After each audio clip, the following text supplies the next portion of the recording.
Ah, les ulcères gastro-duodénaux, un mal que beaucoup connaissent, souvent très douloureux. Mais ce qu'on sait moins, c'est que leur histoire est une véritable saga médicale. Pendant des dizaines d'années, on pensait tout savoir là-dessus, et puis la vérité s'est révélée bien plus surprenante. Alors aujourd'hui, on va retracer ensemble cette enquête. Alors, entrons dans le vif du sujet. Qu'est-ce qui se passe vraiment? Pendant des années, on a tout mis sur le dos du stress, des plats trop épicés, d'une vie à 100 à l'heure.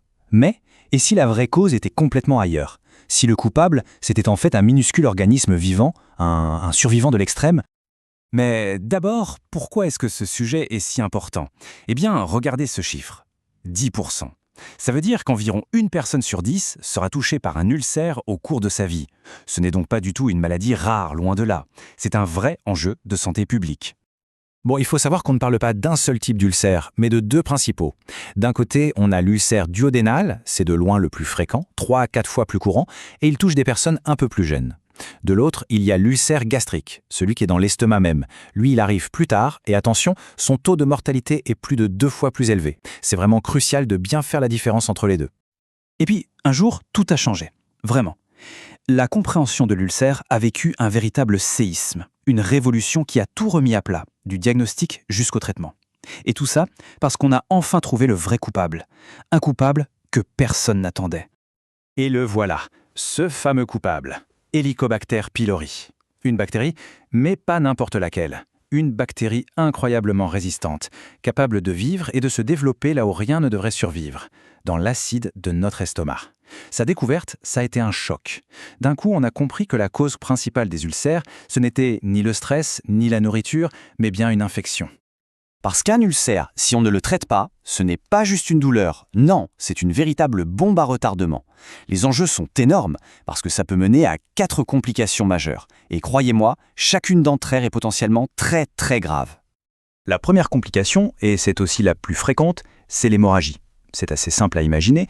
Le cratère de l'ulcère se creuse, il ronge la paroi jusqu'à tomber sur un vaisseau sanguin. Et là, ça se met à saigner à l'intérieur. Il y a un des signes qui doit alerter immédiatement, c'est ce qu'on appelle en médecine un méléna. En gros, c'est du sang digéré dans les selles qui leur donne une couleur noire et une odeur très très forte. C'est un symptôme qui ne trompe pas et qui signale une hémorragie digestive active, un vrai signal d'alarme. Et pour bien mesurer la gravité, regardons les chiffres. L'hémorragie, c'est la complication numéro 1. Elle représente 30 à 40% de toutes les hémorragies digestives hautes. Et le taux de mortalité n'est pas négligeable, On parle d'environ 10%.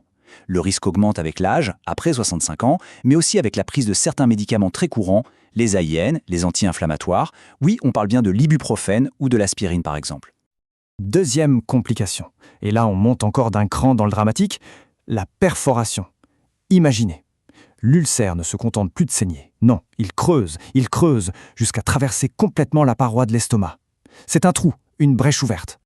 Et la douleur qui accompagne ça, elle est décrite de façon très imagée, un coup de poignard. C'est une douleur d'une violence inouïe, soudaine, qui vous terrasse. C'est le signal que tout le contenu acide de l'estomac est en train de se répandre dans l'abdomen. Autant dire que c'est une urgence absolue. Oui, la perforation, c'est une urgence chirurgicale immédiate. Il n'y a pas à discuter. Pourquoi? Parce que cette fuite provoque ce qu'on appelle une péritonite, une infection massive de toute la cavité abdominale. Et ça, si on n'intervient pas tout de suite, ça peut être fatal.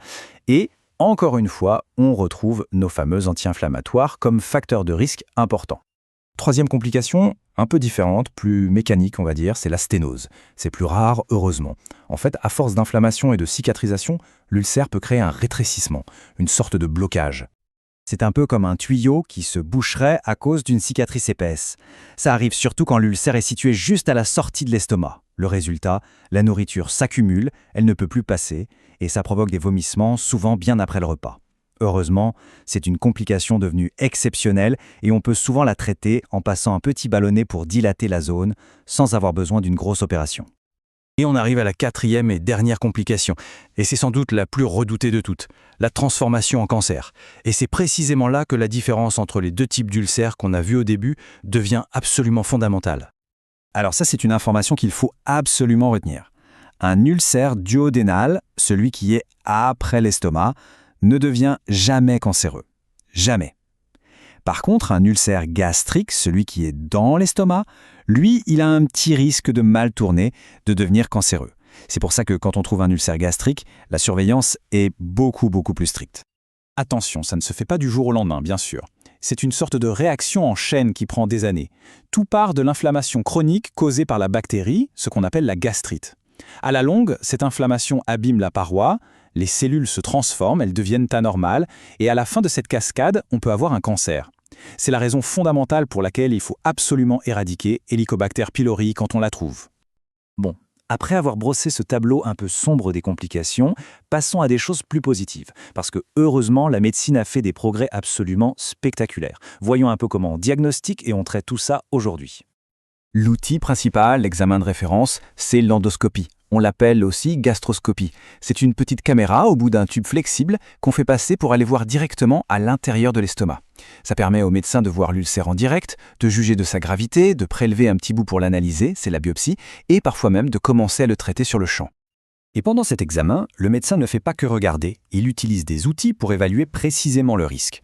Par exemple, pour un ulcère qui saigne, il va utiliser ce qu'on appelle la classification de Forrest. C'est une sorte de langage codé entre médecins pour décrire l'aspect du saignement.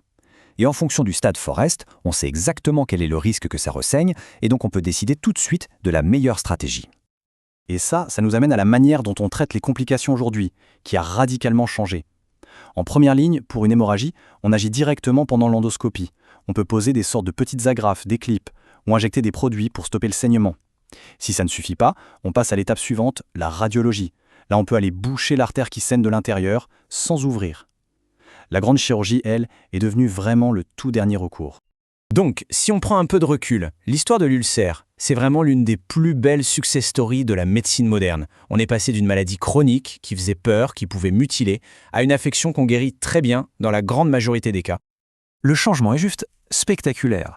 Il faut s'imaginer qu'avant, le traitement, c'était des régimes alimentaires fades et restrictifs à vie, et souvent des opérations chirurgicales très lourdes.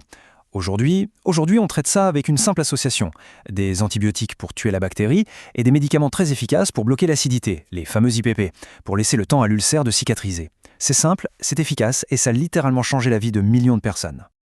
L'énigme de l'ulcère a donc été résolue. Et ça nous laisse avec une question assez fascinante pour le futur. Quelle sera la prochaine maladie du quotidien dont on va un jour découvrir la cause cachée, révolutionnant complètement la façon de la soigner ? Le champ des possibles, lui, reste grand ouvert.